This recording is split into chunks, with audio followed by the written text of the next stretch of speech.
Why does it feel like every player Drake takes a photo with suddenly hits a slump? Or why can't Chelsea find a decent number 9 for years? And what's up with the United number 7 jersey bringing nothing but bad luck? These aren't just coincidences. Football's full of curses that seem to mess with players, teams, and even entire tournaments. In fact, there's even one fans call the Mohamed Salah Christmas curse. In this video, we'll unpack the Drake curse, the Ramsey curse, the FIFA Cover Curse, and so much more. Let's start with what fans have termed the Drake curse. Alright, let's talk about the Drake curse. Yeah, that Drake. The rapper. The global superstar. The guy who somehow ended up being a low-key menace to the football world. See, Drake's a huge sports fan.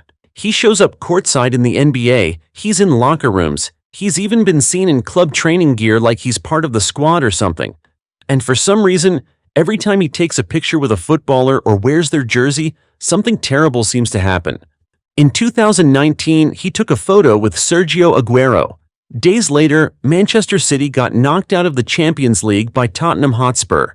The same year, he posed with Emerick Aubameyang, and Arsenal got destroyed in the next match.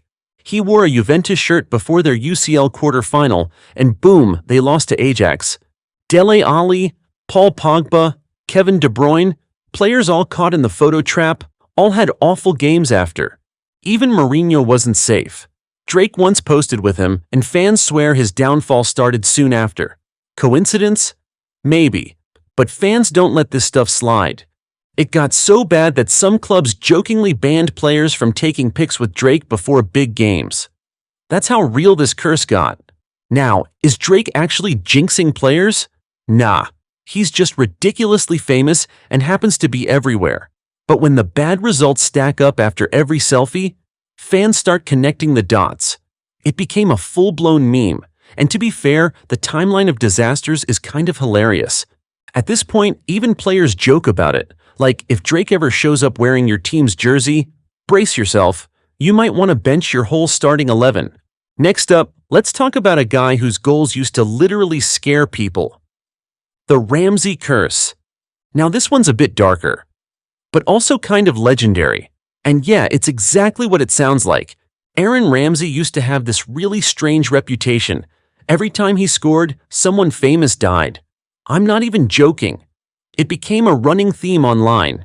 He'd score a goal, and within a day or two, some global icon would pass away. Osama bin Laden, Steve Jobs, Whitney Houston, David Bowie. All happened suspiciously close to a Ramsey goal. The timing was so creepy that fans started joking he had death powers. Obviously, it's all just coincidence, but football Twitter ran with it. Like, imagine scoring a banger and people going, "Oh no, who's next?" That's how wild it got. But the curse doesn't stop there. Ramsey's also been blamed for club-level misfortunes. When he was at Arsenal, fans joked that he was part of the reason for their eternal trophy drought, even though he scored the FA Cup winner in 2014. Then he moved to Juventus, and suddenly Juve started falling off. They lost dominance in Serie A, their Champions League dreams evaporated, and Ramsey barely played. Even at Rangers, he missed a penalty in the Europa League final shootout, and fans brought the curse meme right back. It's the kind of thing that's funny, because it's so ridiculous. Ramsey himself has never really commented on it. Smart move, but it's become part of football folklore now. Now let's talk about a curse that's been haunting players since the early 2000s. But first, if you like this video, there's a lot more where it came from. Just like, and click that subscribe button, and there you go. Unlimited access to videos like this. Next up we have the FIFA Cover Curse. If you grew up playing FIFA, you probably dreamed of seeing your favorite player on the cover. But somewhere along the way, fans noticed a pattern, a pretty cursed one. Enter the FIFA Cover Curse. The idea is simple. If a player makes it on the cover of FIFA, something bad happens. Injury, form drop, career nosedive, whatever. Something always goes wrong. And yeah, it sounds dumb at first, but once you start looking into it, it's kinda spooky. Take Wayne Rooney. He was on the cover so many times in the 2000s, and every time, injuries, red cards, or some dramatic meltdown seemed to follow. Then there's Cristiano Ronaldo. He was the face of FIFA 18, right after that epic 2017 season, but months later he left Real Madrid. And while he was still great at Juve, things didn't quite hit the same level. With the UCL exits and the Ballon d'Or snubs, fans started whispering. Eden Hazard was the star of FIFA 20.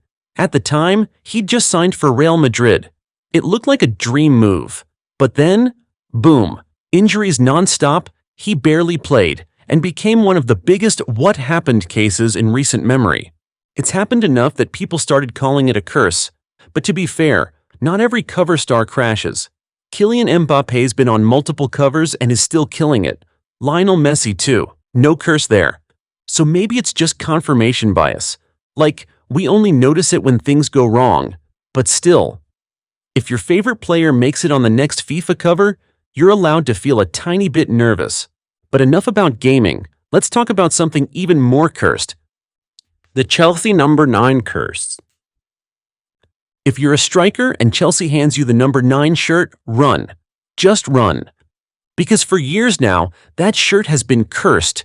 Like, properly haunted. Talented players show up, wear the 9, and suddenly forget how to play football. It's crazy. If you think I'm joking, Fernando Torres was a beast at Liverpool until Chelsea signed him for a record fee, gave him the number 9. And what happened afterward? Exactly. Radamel Falcao, same story. Goal machine at Atletico, then total ghost at Chelsea. Alvaro Morata? Came with big hype. Couldn't finish a sandwich. Gonzalo Higuain, Romelu Lukaku, and even Pierre-Emerick Aubameyang all wore the cursed number and all struggled massively. And it's not like these were bad players. They were all proven scorers before arriving. But for some reason, once that 9 shirt goes on, it's game over. It got so bad that when Armando Broja was offered the number, he straight up refused. And can you blame him? Coming up next is another iconic shirt number with a rough recent history. The Manchester United number 7 curse. Now, if Chelsea's number 9 is cursed, then Manchester United's number 7 is, well, cursed in reverse.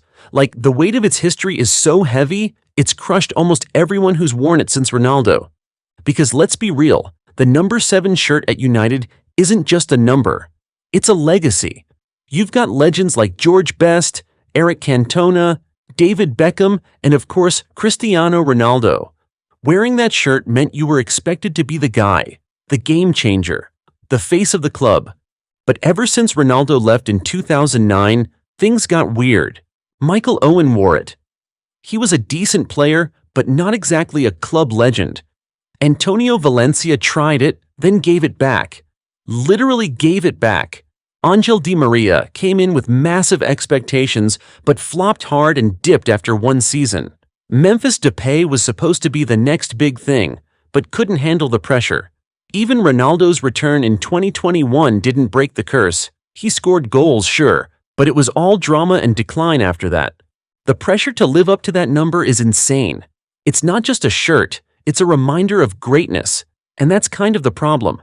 No one's been able to fill those boots, and it's starting to feel like the shirt itself might be jinxed. So yeah, the United number 7? Still iconic, but also low-key terrifying. Up next, let's look at one of the strangest patterns in tournament football, the World Cup curse. The so-called World Cup curse is this weird idea that after shining at the tournament or winning it, players sometimes hit a rough patch, suffer injuries, or face bad luck. Like the glory comes with a price. Take Paolo Rossi, for example. He was Italy's hero in 1982, winning the Golden Boot and leading them to the trophy. But after that peak, his career kind of fizzled out, with injuries and form drops. Or Roberto Baggio, who's famous for missing that penalty in the 1994 final. He was a superstar, but that miss haunted him and seemed to affect the rest of his career mentally. Then there's Lothar Matthäus, who won the World Cup in 1990 but never quite reached the same heights afterward. It's not just players either. Sometimes whole teams fall apart after winning. Just look at France, champions in 1998 and 2018. But both times, they struggled in the years that followed, with key players injured or out of form. And remember the 2006 Italy team? Their triumph was followed by scandals and retirements that changed Italian football forever. Some say it's all just coincidence, and maybe it is. But the media loves a good narrative, and these stories get told again and again, fueling the idea that the World Cup brings a kind of curse. And finally, a guy who's had more than his fair share of the curse. The Harry Kane curse. See, Kane has been a clutch goal scorer throughout his career, but somehow, when it comes to the biggest moments, the crucial penalties, the important matches, things just haven't always gone his way. In the 2018 World Cup, England went far, but Kane missed some key chances in big games and the team fell short of the ultimate prize. And then there's Tottenham itself. The club has struggled to turn Kane's brilliance into trophies. It's like the whole team feels a bit cursed when the pressure's on. Fans joke that Kane's curse is really just bad luck mixed with too much pressure. He's a brilliant player, but the football gods seem to have him on speed dial whenever things get tough. But hey, the guy's still youngish, still scoring goals, and still England's main man. Maybe the curse is just a temporary blip, or maybe it's just fans needing someone to blame when things don't go their way. Either way, Kane's story is part of football's never-ending drama. Speaking of weird timing and bad luck, let's talk about Mohamed Salah and what fans call the Salah Christmas curse. Now, Salah is a machine. The goals, the crazy assists, the fitness, all of it, and he rarely misses a game. But for a few seasons, something weird kept happening around Christmas. So every year, Salah posts a wholesome family photo around Christmas. Him, his wife, the kids, big smiles, Christmas tree glowing in the background. Cute, right? Except every single time he posts it, Liverpool's form nosedives right after. Like clockwork. It's become a full-blown meme among Liverpool fans. The moment that photo hits Instagram, people start commenting stuff like, "Delete it now," or "We're dropping points again, aren't we?" And weirdly, they're kind of right. In the 2020-21 season, he posted the tree pic, and Liverpool immediately went on a winless streak. Same thing the year after. One time they even lost to Leicester the day after the photo dropped. Coincidence? Probably. But football fans? We don't do coincidence. Some fans even beg him not to post anymore. Like, they're fine with him scoring 30 goals a season, but that one tree pic? Terrifying.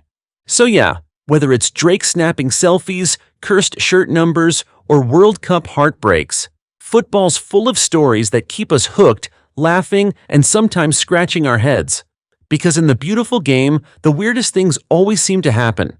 If you enjoyed diving into these football curses, hit that like button and subscribe for more wild football stories.